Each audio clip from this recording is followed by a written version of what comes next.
Hi అండి, welcome to our channel. ఈరోజు మన వీడియోలో చాలా ఈజీగా తయారు చేసుకుని కొబ్బరి శనగపప్పు కూరని చూద్దాము.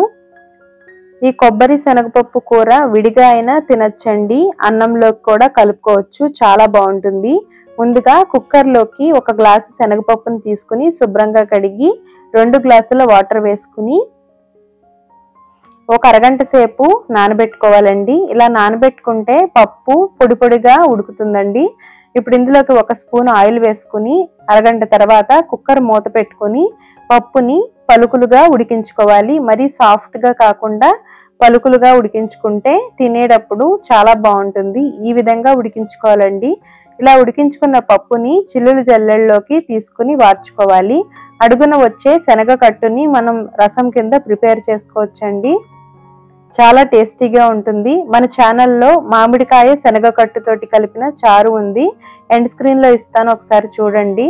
ఇప్పుడు ఇందులోకి మీడియం సైజు కొబ్బరిని ఈ విధంగా తురుముకోవడం కానీ లేదంటే ముక్కలుగా కట్ చేసుకుని మిక్సీ జార్లోకి వేసుకుని కొబ్బరి కూర కింద కూడా రెడీ చేసుకోవచ్చు. ఇప్పుడు స్టవ్ మీద ప్యాన్ పెట్టుకుని కూరకు తగినంత ఆయిల్ వేసుకోవాలి. ఆయిల్ వేడైన తర్వాత మినపప్పు, ఆవాలు, జీలకర్ర వేసుకుని ఫ్రై చేసుకోవాలి. పోపు అంతా ఇలా వేగుతూ ఉండగా 2 ఎండుమిర్చిని ముక్కలుగా తుంచి వేసుకోవాలి.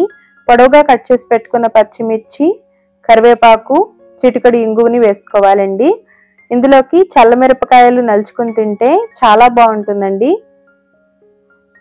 రసం చేసినప్పుడు రసంలోకి కూడా నలుచుకుని తినచ్చండి. ఈవినింగ్ స్నాక్ లాగా కూడా పిల్లలకి పెట్టచ్చు. ఇలా పోపు అంతా బాగా వేగిన తర్వాత రెడీ చేసి పెట్టుకున్న కొబ్బరి కూరని వేసుకోవాలి. పచ్చి కొబ్బరిలో మంచి ఫైబర్ ఉంటుందండి, అరుగుదలకి చాలా మంచిది. ఇప్పుడు ఇందులోకి 1/2 స్పూను పసుపు వేసుకోవాలి.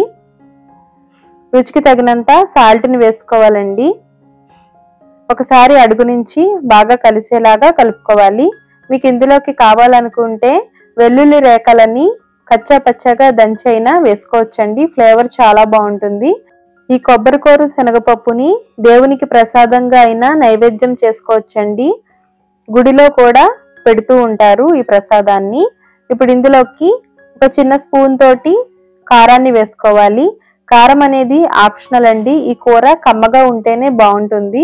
ఆల్రెడీ ఇందులో పచ్చిమిర్చి, ఎండుమిర్చి వేసాం కాబట్టి కారం అనేది మీకు కావాలనుకుంటే వేసుకోవచ్చు. ఎటువంటి చిప్స్ తోటైనా లేదంటే గుమ్మడి వడియాలు, చల్లమిరపకాయలతోటైనా తినచ్చండి, చాలా బాగుంటుంది. ఈ విధంగా కొబ్బరి కూర అంతా బాగా ఫ్రై చేసుకున్న తర్వాత వార్చుకున్న శనగపప్పు మిశ్రమాన్ని వేసుకోవాలి. శనగపప్పుని పలుకులుగా ఉడికించుకోవాలండి, మరీ సాఫ్ట్గా ఉడికించుకుంటే ముద్ద కింద ఉంటుంది.